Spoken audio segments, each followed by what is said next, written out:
Yeah, so the poison pill or the shareholder rights program is doing exactly what it was intended to do. It's buying the board time to try to explore some strategic alternatives. So they've hired the investment banks to try to get a sense of fair value and consider the offer that Musk made at 54.20 per share. What they're doing right now is looking for what we call a white knight, another buyer in terms of either a private equity firm or even a strategic buyer. Although I think most Wall Street analysts are skeptical that there's enough strategic buyers out there that wouldn't, create sort of antitrust concerns. So the board is trying to find a potential buyer. Ultimately, if their options are limited, which I think many people have conjectured that they are, they're either going to have to decide whether to try to negotiate with Musk and accept a deal, or reject Musk and sort of stick with management and deal with the fallout, which will certainly include lawsuits and some reputational impact. And of course, one of the other key concerns out there right now is exactly what Twitter's fair value is, because when you look at this business, you can see value in Twitter as a platform or value in Twitter as a company. What do you think would happen to the stock if Elon Musk actually just walked away from this today? Yeah, so if Elon Musk walks away and goes through with the threat to sell the shares if they don't accept his offer, we would expect a short-term negative impact on the price, if nothing else from the liquidity of selling almost 10% of the shares outstanding. But it would also signal that there weren't other buyers that saw that type of value in Twitter. So I expect that its stock price would drop down significantly from its current levels. Just walk us through, Josh, how you see this in the sense of Apollo being potentially interested here. There's been so much conversation recently, of course, around what Elon Musk is really trying to do with Twitter. Is he going to open it up? Is he going to say people like Donald Trump and Vladimir Putin get their Twitter accounts back? Well, how do you see this playing out in terms of the interest from the further interest, if you will, beyond Mr. Musk? Yeah, so it's a little enigmatic. Apollo came into this, and I guess they've made it clear that they're not necessarily joining a consortium of PE firms, but I think that looking to help maybe potentially finance Musk. Musk has the assets to buy Twitter outright, but it's concerned of does he have the liquidity to do it right now? And so I think the PE firms are probably considering some of those changes to policy and whether or not that would potentially unlock value. And they're also probably considering the impact on employees. I think Twitter employees might have some concerns if those types of policies are changed. And a lot of their value is created from, attracting and retaining their valuable employees. So all of these are discussions that they're having now, trying to think about future strategy.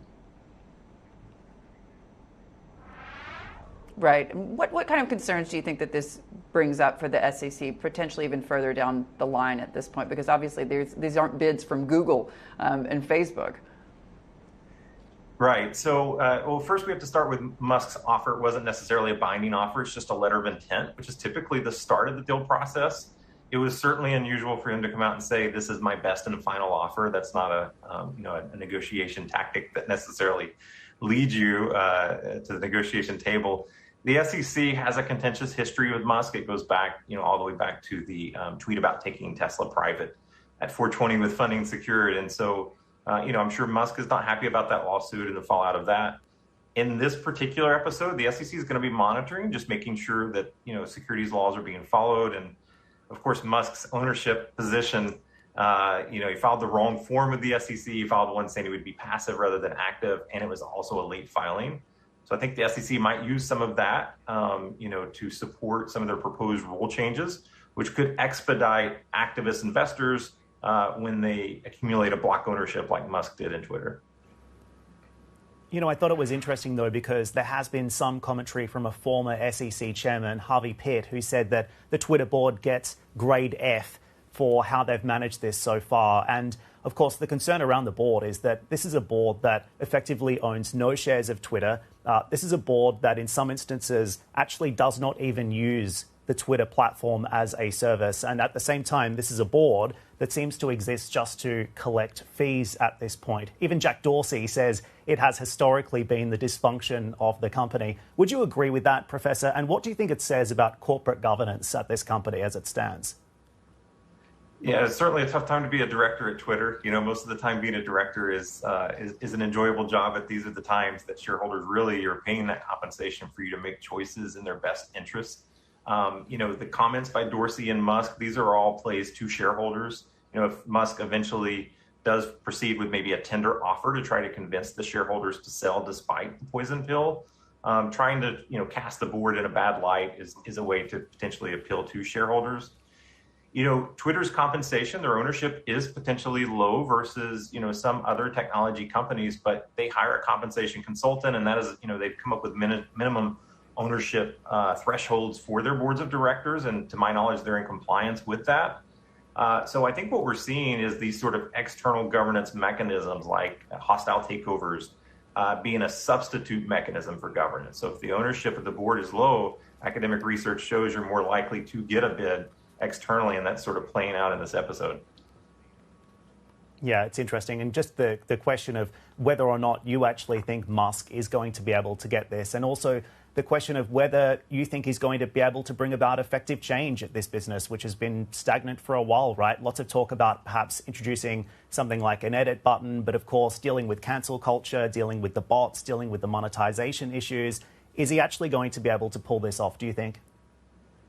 It's tough. Anytime we try to predict what Elon Musk is doing, he's very unorthodox in his management style, but he's been very successful. You look at the market cap growth and revenue growth at Tesla and his ability to run more than one company. I think, you wouldn't want to gamble or bet against Elon Musk creating value at a company.